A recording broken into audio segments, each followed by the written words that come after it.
اعلیٰ حضرت امام اہل سنت ولی نعمت عظیم البرکت عظیم المرتبت پروانہ شمع رسالت مجدد دین و ملت حامی سنت ماحی بدعت قاطع نجدیت عالم شریعت پیر طریقت باعث خیر و برکت حضرت علامہ مولانا الحاج الحافظ القاری الشاہ امام احمد رضا خان علیہ رحمت والرحمان کی ولادت باسعادت بریلی شریف کے محلہ جسولی میں 10 شوال المکرم 1272 ہجری بروز ہفتہ وقت ظہر مطابق 14 جون 1856 عیسوی کو ہوئی۔ سن پیدائش کے اعتبار سے آپ کا نام المختار ہے، آپ کا نام مبارک محمد ہے اور آپ کے دادا نے احمد رضا کہہ کر پکارا اور اسی نام سے مشہور ہوئے۔ عموماً ہر زمانے کے بچے کا وہی حال ہوتا ہے جو آج کل بچوں کا ہے کہ 7-8 سال تک تو انہیں کسی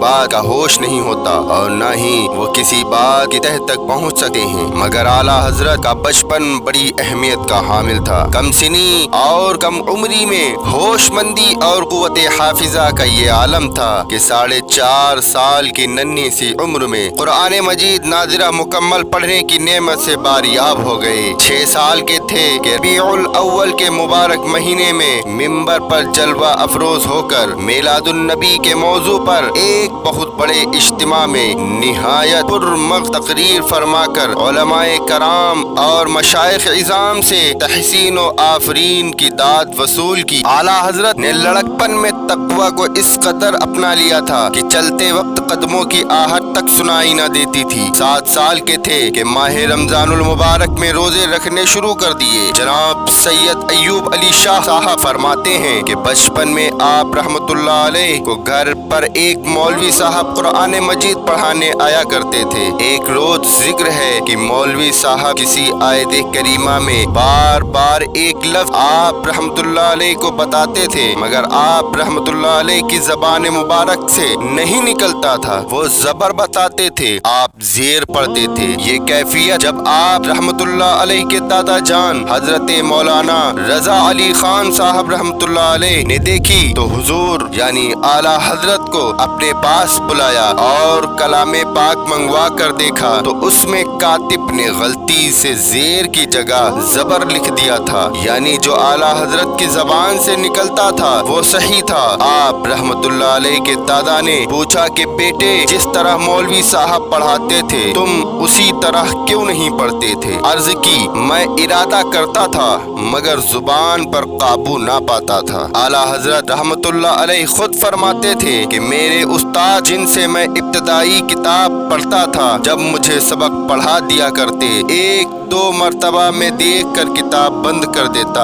جب سبق سنتے تو حرف بہ حرف لفظ بہ لفظ سنا دیتا۔ روزانہ یہ حالت دیکھ کر سخت تعجب کرتے۔ ایک دن مجھے فرمانے لگے احمد میاں یہ تو کہو تم آدمی ہو یا جن کہ مجھ کو پڑھاتے تو دیر لگتی ہے مگر تم کو یاد کرتے دیر نہیں لگتی۔ آپ نے فرمایا اللہ کا شکر ہے میں انسان ہی ہوں، ہاں اللہ کا فضل و کرم شامل حال ہے۔ آقا اعلیٰ حضرت امام اہل سنت نے صرف 13 سال 10 ماہ 4 دن کی عمر میں تمام مروجہ علوم کی تکمیل اپنے والد ماجد رئیس المتکلمین مولانا نقی علی خان رحمت اللہ علیہ سے کر کے سند فراغت حاصل کر لی۔ اسی دن آپ رحمت اللہ علیہ نے ایک سوال کے جواب میں پہلا فتویٰ تحریر فرمایا۔ فتویٰ صحیح پا کر آپ رحمت اللہ علیہ کے والد ماجد نے مسند افتاء آپ رحمت اللہ علیہ کے سپرد کر دی اور آخر وقت تک فتاویٰ تحریر فرماتے رہے۔ اللہ رب العالمین نے اعلیٰ حضرت رحمت اللہ علیہ کو بے اندازہ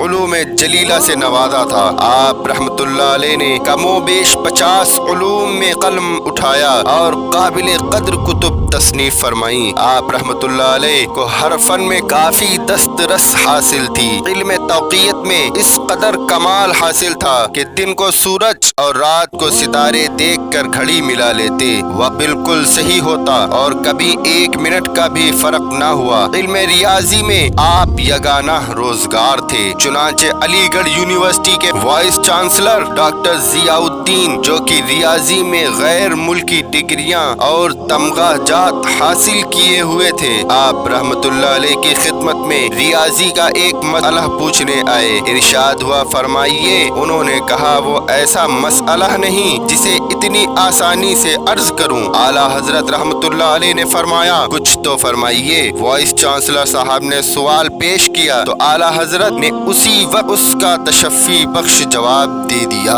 انہوں نے انتہائی حیرت سے کہا کہ میں اس مسئلے کے لیے جرمن جانا چاہتا تھا۔ اتفاقاً ہمارے دینیات کے پروفیسر مولانا سید سلیمان اشرف صاحب نے میری رہنمائی فرمائی اور میں یہاں حاضر ہو گیا۔ یوں معلوم ہوتا ہے کہ آپ اسی مسئلے کو کتاب میں دیکھ رہے تھے۔ ڈاکٹر صاحب بسط فرحت و مسرت واپس تشریف لے گئے اور آپ رحمت اللہ علیہ کی شخصیت سے اس قدر متاثر ہوئے کہ داڑھی رکھ لی اور صوم و صلات کے پابند ہو گئے۔ جناب سید ایوب علی صاحب کا بیان ہے کہ ایک روز اعلیٰ حضرت نے ارشاد فرمایا، بعض ناواقف حضرات میرے نام کے آگے حافظ لکھ دیا کرتے ہیں، حالانکہ میں اس لقب کا اہل نہیں ہوں۔ سید ایوب علی صاحب فرماتے ہیں کہ اعلیٰ حضرت نے اسی روز سے دور شروع کر دیا جس کا وقت غالباً عشاء کا وضو فرمانے کے بعد سے جماعت قائم ہونے تک مخصوص تھا۔ روزانہ ایک پارہ یاد فرما لیا کرتے تھے، یہاں تک 30ویں روز 30واں پارہ یاد فرما لیا۔ ایک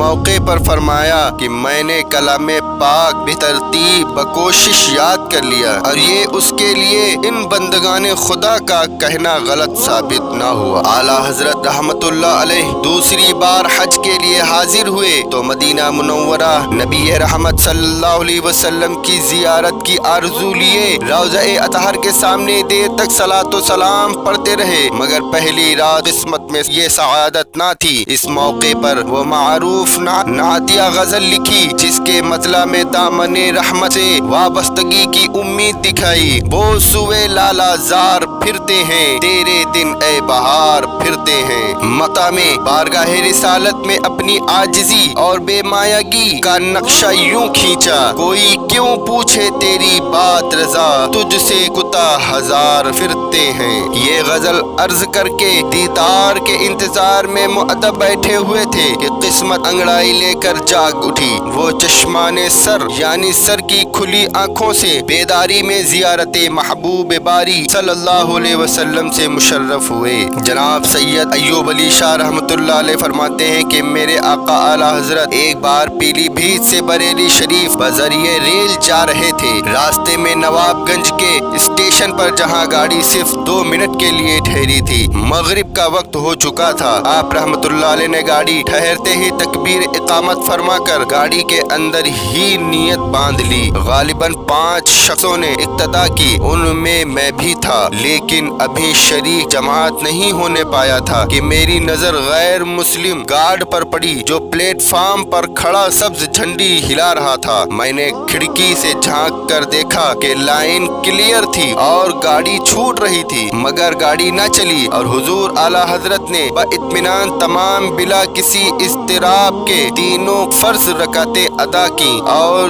جس وقت دائیں جانب سلام پھیرا تھا گاڑی چل دی۔ مقتدیوں کی زبان سے بے ساختہ سبحان اللہ نکل گیا۔ اس کرامت میں قابل غور یہ بات تھی کہ اگر جماعت پلیٹ فارم پر کھڑی ہوتی تو یہ کہا جا سکتا کہ گارڈ نے ایک بزرگ ہستی کو دیکھ کر گاڑی روک لی ہوگی۔ ایسا نہ تھا، بلکہ نماز گاڑی کے اندر پڑھی تھی۔ اس تھوڑے وقت میں گارڈ کو کیا خبر ہو سکتی تھی کہ ایک اللہ کا محبوب بندہ فریضہ نماز گاڑی میں ادا کرتا ہے۔ آقا اعلیٰ حضرت امام اہل سنت نے قرآن کریم کا ترجمہ کیا جو اردو کے موجودہ تراجم میں سپر فائق یعنی فوقیت رکھتا ہے۔ ترجمے کا نام کنز الایمان ہے، جس پر پر